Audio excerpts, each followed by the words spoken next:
She laughed. Funny how you get jealous when I see my ex. Maybe that means you're just practice boyfriend material. I said nothing. The next day, her things were packed neatly into boxes and shipped straight to her ex's front door. 3 weeks later, she was homeless, jobless, and begging me for help. I said no. This happened over the past 2 months, and I still wake up some mornings not believing how spectacularly everything imploded. My ex-girlfriend of nearly 3 years destroyed our relationship with 4 words, and what followed was the most satisfying domino effect I've ever witnessed. Buckle up because this is a long one.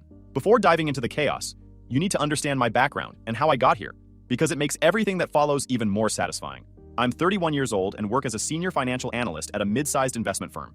I make around $135,000 a year, which sounds impressive until you understand that I wasn't born into money. I grew up in poverty, the kind where government assistance and food banks were regular parts of life. My single mother raised 3 kids in a trailer park in rural Ohio, working 2 jobs just to keep us fed and clothed. I put myself through community college working overnight shifts at a warehouse and weekend shifts at a grocery store. Transferred to state university on academic scholarships and more jobs.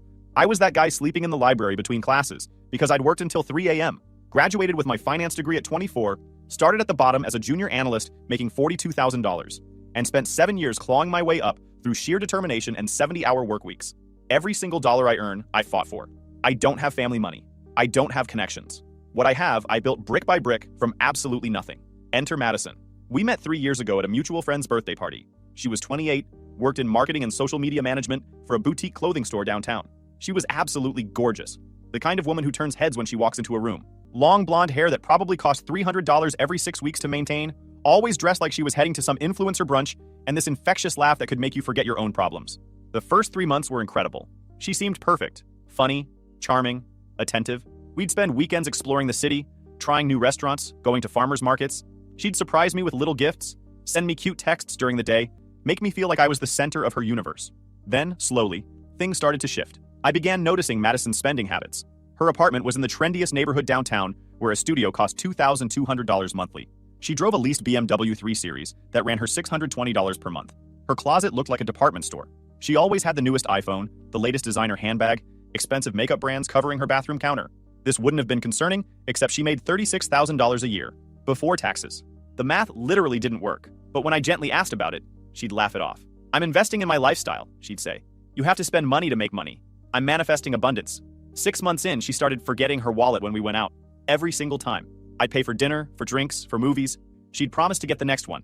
She never did. Not once. 8 months into the relationship, the emergencies started. Her car payment was late. Could I help just this once? Her credit card company was threatening to sue. Could I loan her some money? She swore she'd pay me back. She never did. 1 year in, she suggested we move in together. I was hesitant, but I loved her, and she made a compelling case about how much money we'd save. I found a nice 2-bedroom apartment for $1,900 a month in a good area. Then came the lease conversation. Babe, she said, sitting on my couch, playing with her hair in that way she did when she wanted something. My credit is kind of messed up right now. Some misunderstandings with debt collectors from college. Can we just put the lease in your name?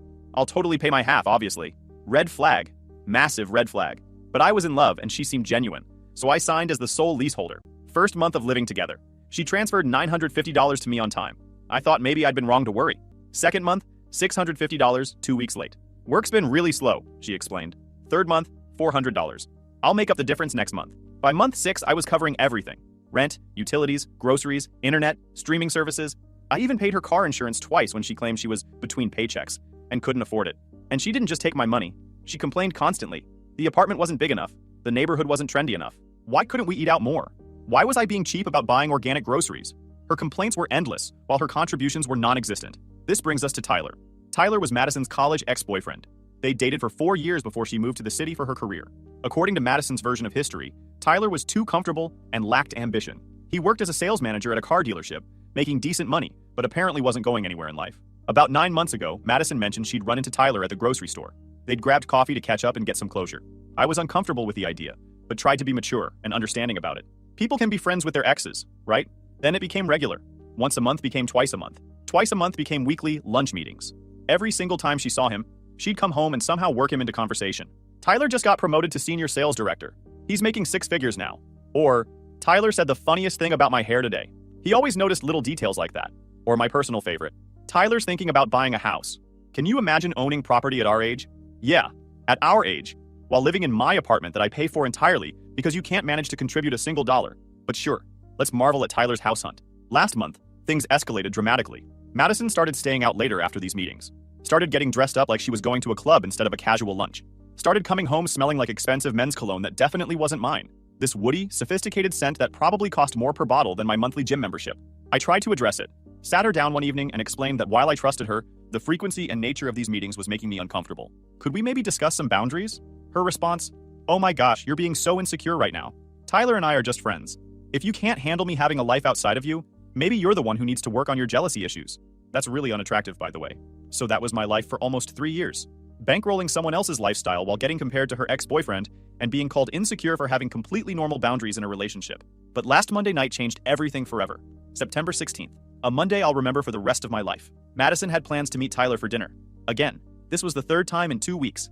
She spent over an hour getting ready. A new dress I'd never seen before. Heels that looked painful. Makeup that transformed her face into something magazine-worthy. She left at 7:15 p.m. for an 8 p.m. reservation. Came home at 11:45 p.m. I was sitting on the couch, laptop open, pretending to review some financial reports, but really just stewing in my thoughts. The moment she walked through the door, I smelled it. That cologne. But this time, it was overwhelming, like she'd been pressed against someone wearing it for hours. I tried to keep my voice neutral. How was dinner? She kicked off her heels with a sigh that seemed almost performative. It was fine. Tyler ordered the ribeye. You know how he always gets the most expensive thing on the menu. She laughed like it was endearing instead of obnoxious. Something inside me cracked. Not explosively, just quietly fractured. "This is the third time in 2 weeks," I said, still staring at my laptop screen. She rolled her eyes dramatically. "Here we go again. I'm just pointing out that it's becoming very frequent, and you always come home smelling like someone else's cologne. Maybe instead of obsessing over who I spend time with, you should worry about why you're so insecure. It's honestly kind of pathetic." The word pathetic hung in the air between us. "Madison, I'm not insecure. I'm your boyfriend. It's completely reasonable for me to..." She turned to face me fully, and there was this expression on her face I'd never seen before. A kind of contemptuous amusement, like she was looking at something beneath her. "You're just practice boyfriend material anyway." The words hit me like a physical blow. The laptop fan hummed. Some reality show played unwatched on the TV. The refrigerator clicked on in the kitchen, and those 4 words echoed in the sudden silence. "Excuse me?" I managed. "You heard me. Practice boyfriend. You're the guy women date to figure out what they actually want before they find someone to marry. Tyler's husband material. You're just practice. A placeholder." She said it so casually, like she was commenting on the weather, like she'd been thinking this for months and finally decided to just say it out loud. I sat there, completely still, and suddenly saw her with perfect clarity. Everything about our relationship reorganized itself in my mind, like a puzzle finally showing its complete picture. A user, a manipulator, someone who saw me as a temporary ATM while she kept her real options open with Tyler. "Okay," I said quietly. "Just that. Nothing else." She seemed confused by my calm reaction. "That's it? That's all you have to say?" "Yep." She stood up, grabbing her purse with sharp movements.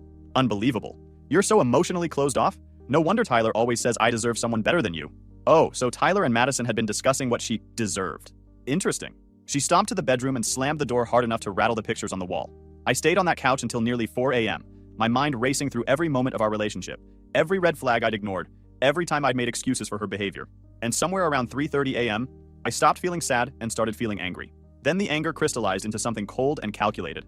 If I was just practice, then class was officially dismissed, and Madison was about to fail spectacularly. Tuesday morning, Madison left for work before I woke up. Didn't say goodbye. Probably assumed I'd spend the day feeling sorry for myself and come groveling back with apologies. I called in sick to work for the first time in over a year. I had research to do. Madison was perpetually logged into her email on my laptop. She used it when her MacBook was charging, or when she wanted a bigger screen. And she was terrible about security. Same password for everything. Tyler 2019, the year they started dating. Subtle. I opened her email initially, just to confirm my suspicions about Tyler. What I found was so much worse than anything I'd imagined. There was an entire folder labeled T-Heart, containing hundreds of emails between Madison and Tyler, spanning 9 months.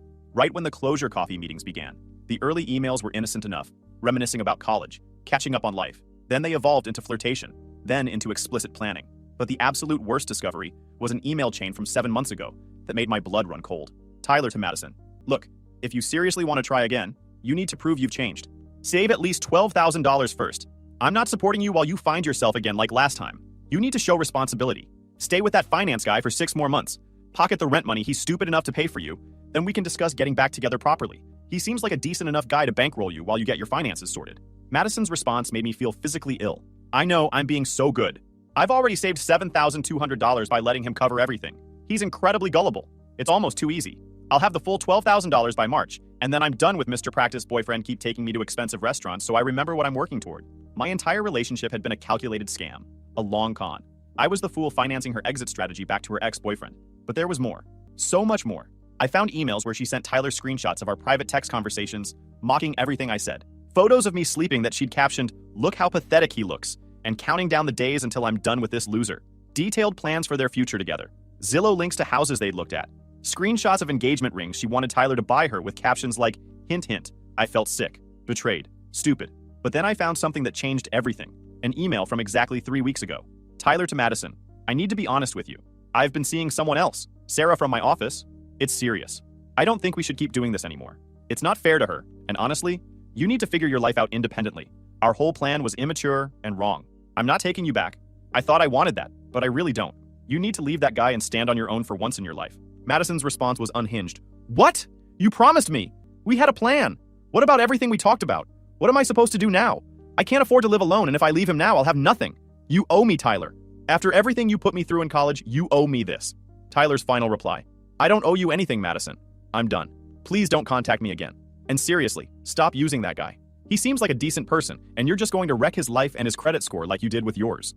Tyler had dumped her 3 weeks ago, and she'd still been seeing him, still coming home with his cologne on her clothes, still throwing him in my face, still going to these elaborate dinners.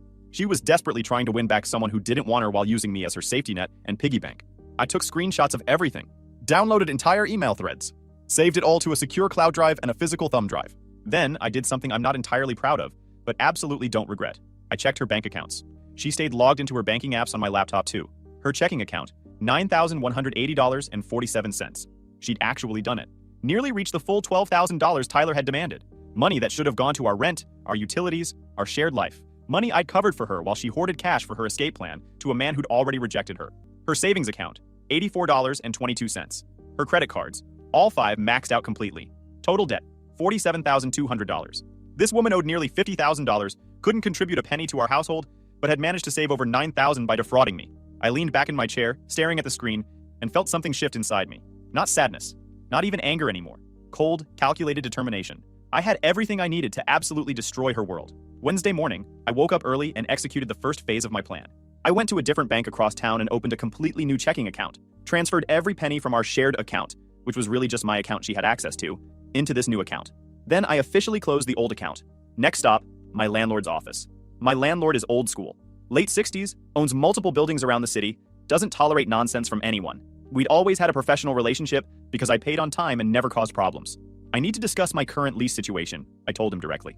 I explained everything without emotional dramatics. Showed him the lease with only my name listed as tenant. Explained that Madison had never paid rent directly to him, only occasionally transferred money to me. Told him I wanted her removed from the premises, as she was never a legal tenant. Does she receive mail at the address in her name? He asked, flipping through his records. Some promotional mail, but her permanent address on her license is still her mother's place. He nodded slowly. Then legally, she's a guest who's overstayed. You want her out? Yes. He pulled out a form. Guest removal notice. Says she has 72 hours to vacate or she's trespassing. I'll file it with the county today. You give her this copy. He handed me a bright orange document. If she's not out in 72 hours, call the police non-emergency line. They'll handle it. I completed the paperwork, paid the $45 processing fee, left with both copies. My next stop was more delicate. I went to the boutique where Madison worked. I walked in during a slow period and asked for the owner. A professional woman in her 50s came out from the back office. Hi, I'm Madison's boyfriend. I introduced myself. I need to share something important with you. I showed her selected emails. The ones where Madison discussed how easy it was to manipulate me, how she was using me, how she was counting down days until she could leave. I appreciate the information, but why are you showing me this? She asked, understandably confused. Because in some of these emails, I lied smoothly, she mentions taking inventory for personal use and manipulating store systems. I felt morally obligated to inform you as the business owner. Her face went pale. She has full access to our inventory management system. I'd strongly recommend a complete audit. I don't know the extent, but she's clearly comfortable with deception and theft. Was it completely true? I didn't know. But Madison had complained for months about how disorganized the boutique was, and how nobody would even notice if things went missing. I was making an educated guess based on her character. The owner thanked me gravely. I left. Next, I systematically called every credit card company where Madison had debt. I reported potential fraudulent activity. Mentioned I believed my personal information might have been compromised. They couldn't discuss her account specifically, but they opened investigations. Then I sent a detailed anonymous report to the IRS. Madison had been doing freelance social media consulting for cash, jobs she never reported because she bragged about tax-free income. I provided approximate dates, amounts, and client names she'd mentioned. Finally, I returned to the apartment and began packing. Not her belongings. Mine. I'd already secured a new apartment, found a beautiful one-bedroom in a better neighborhood for actually less money, put down the deposit Monday night after she said those 4 devastating words. I packed systematically. Every item that belonged to me went into boxes. clothes, electronics, furniture I'd purchased, kitchen supplies, bathroom items, called a moving company, had them come Wednesday afternoon while Madison was at work. By 4:30 p.m., the apartment was essentially empty, except for the furniture that came with a unit and Madison's possessions.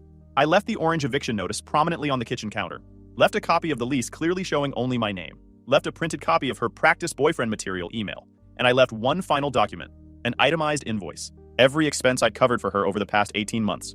Rent she didn't pay, car payments I'd covered, credit card payments I'd helped with, groceries, utilities, everything meticulously documented with dates and amounts. Total, $34,680. At the bottom, I wrote in red marker, "Consider this your final notice. Payment due immediately. Your practice boyfriend has graduated, and tuition is now due in full." I left my apartment key on top of the invoice and walked out forever. The first call came at 6:52 p.m. I was at my new apartment, sitting on my couch, eating takeout, watching the chaos unfold through the Ring doorbell camera that was still connected to my phone. I'd bought and installed it, so technically it was mine. I watched Madison arrive home, watched her fumble with her keys, watched her push open the door and freeze completely when she saw the nearly empty apartment. My phone exploded, 53 calls in the first hour. I didn't answer a single one. The voicemails were perfection. First message, "What did you do? Where is everything?" Message 8, "This is illegal. You can't evict me. I'm calling the police right now." Message 14, "Please just call me back. We can talk about this. I didn't mean what I said, I was just upset." Message 20, "I have nowhere to go. How could you do this to me?" Message 31, "My mother's attorney is going to destroy you in court. You'll regret this." The text messages were equally entertaining. "You can't do this to me. Where am I supposed to sleep tonight? This is literally abuse. The police said it's civil and I have to leave. Where am I supposed to go? I hate you so much. Please answer me. I'll do anything. Please just talk to me. Tyler won't answer my calls either. Please." I watched through the camera as she frantically called someone, presumably Tyler based on her increasingly desperate facial expressions. Watched her crumble when whoever it was clearly rejected her. Around 9:45 p.m. she finally left the apartment with 2 hastily packed suitcases. The camera captured her kicking the door violently on her way out. Thursday morning brought a call from an unknown number. I answered, immediately putting it on speaker and starting a voice recording app. "Is this regarding Madison?" a woman's voice demanded. "Who's calling?" "This is Patricia, Madison's mother. What you've done to my daughter is absolutely unconscionable. She's essentially homeless because of your cruelty. Ma'am, Madison was never a legal tenant at my apartment. She was a guest. I have every legal right to revoke that invitation at any time, which I properly did through my landlord. She paid rent to you. She occasionally transferred money to me, which I then used toward rent that I paid exclusively in my name. She has no legal tenancy rights. I filed all proper removal notices with my landlord. If she attempts to return, she'll be trespassing and will be arrested. You can't just..." "I can, and I have. Now, unless you have something productive to discuss, I'm extremely busy. You'll be hearing from our attorney. I look forward to it." I hung up and blocked the number.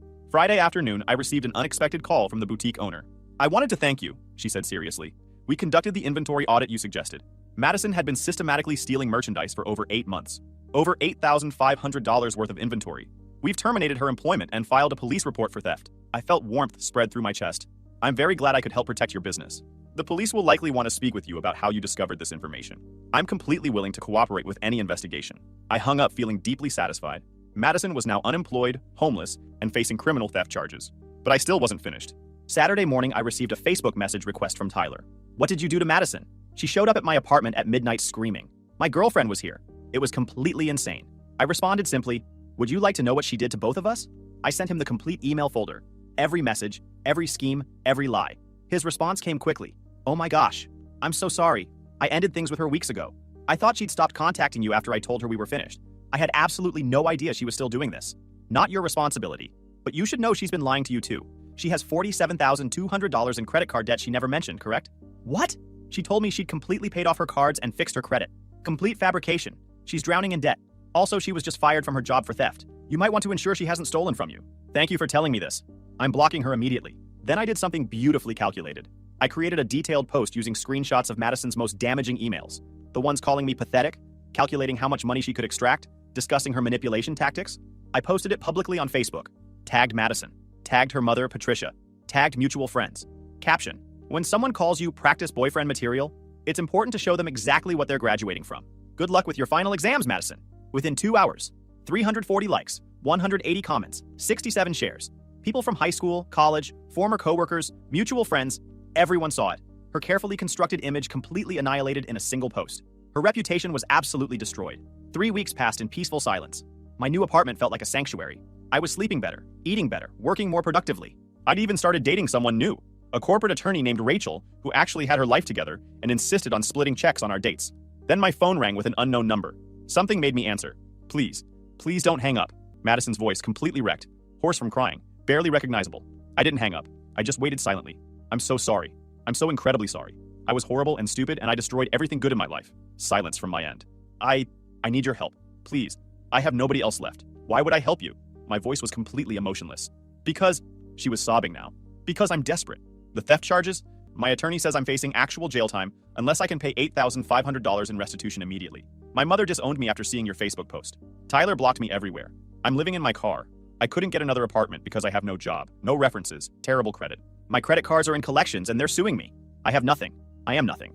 And you want me to give you money. Not a question, a statement. Just the $8,500 for restitution. Please, I swear I'll pay you back. I'll do absolutely anything. I actually laughed. Madison, do you remember what you called me? I know, and I'm so sorry. Practice boyfriend material. You said I wasn't good enough to be your real boyfriend, that I was just practice. I was so wrong. You're amazing, and I'm worthless without you, and please, here's the interesting thing, Madison. You were actually right. She went quiet. I was practice. Practice for recognizing a gold digger. Practice for identifying a narcissist. Practice for standing up for myself. Practice for not being a doormat. So thank you for that valuable education. Please don't do this. But you're not practice. You're a cautionary tale. You're what I'll warn every man I know to watch out for. You're the textbook example of what happens when entitlement meets consequences. I'll lose everything. You already lost everything. The moment you decided I was just a wallet with a pulse attached. Please, I'm literally begging you. That itemized bill I left you? $34,680? That's how much of my money you stole while contributing nothing. If you'd paid even a fraction of your fair share, you wouldn't be in this situation. If you hadn't stolen from your employer, you wouldn't be facing criminal charges. If you hadn't been a terrible person, your mother wouldn't have cut you off. Every single consequence you're facing is the direct result of your own choices. I'll kill myself, she screamed desperately. No, you won't. You're far too self-absorbed for that. You'll figure it out like everyone else, by getting a real job, facing your consequences, and maybe, if you're capable of it, learning something about being a decent human being. You're a monster. No, Madison. I'm just not your practice boyfriend anymore. I graduated summa cum laude. You failed out entirely. I hung up. She called back 19 times over the next hour. I blocked the number. 2 days later, Patricia called from a different number. You've completely destroyed my daughter's life, she screamed immediately. Your daughter destroyed her own life. I simply stopped subsidizing it. She's going to jail because of you. She's going to jail because she committed theft. That has nothing to do with me. If you would just help her pay the restitution, why would I do that? Because you claim to love her. I loved who I thought she was. She turned out to be a liar, a thief, a user, and a manipulator. I don't love that person. I don't even respect that person enough to have this conversation. She has nothing. She's sleeping in her car. What car? The BMW she leases for $620 monthly that I paid for multiple times when she claimed she couldn't afford it? Silence. That's what I thought. She still has assets. She has a vehicle worth $28,000. She has $9,180 in her bank account that she saved by systematically defrauding me. She has options. She just doesn't have me as an option anymore, and that's clearly devastating to her parasitic lifestyle. You're going to regret this. The only thing I regret is wasting 3 years on someone who saw me as an ATM instead of a human being. Have a wonderful day, Patricia.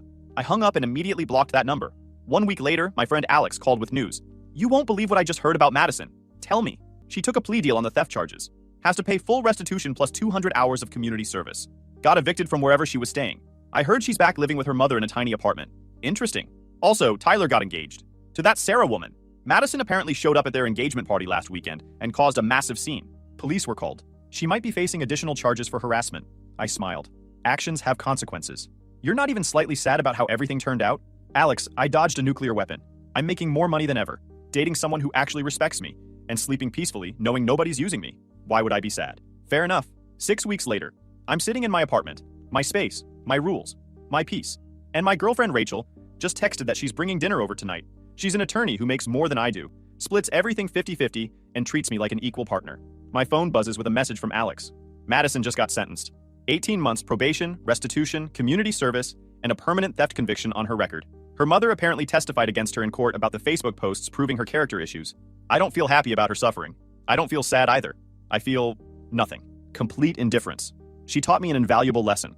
I was practicing for a real relationship built on mutual respect, genuine partnership, and actual love. She can have her husband material, Tyler, who wants nothing to do with her.